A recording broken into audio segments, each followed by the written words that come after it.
Көбіне адамдар work және job сөздерін шатастырып жатады. Бүгін осыларды талдап көрейік.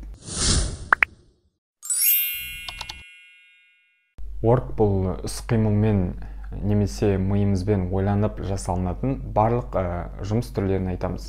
Мейлі бұл жерде жұмысымызға ақы төленсін, не төленбесін айырмашылығы жоқ.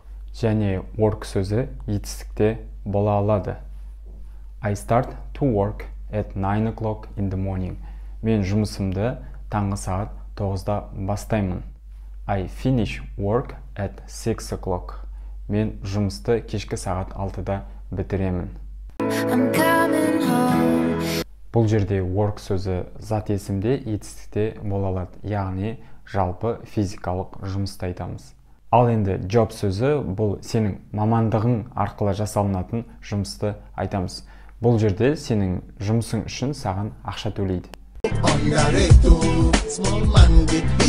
Job сөзі бұл зат есім және етістік бола алмайды. Мысал келтірсек, I need to get a job. Маған жұмысқа тұру қажет. Немесе I quit my job. Мен жұмысымнан шығып кеттім.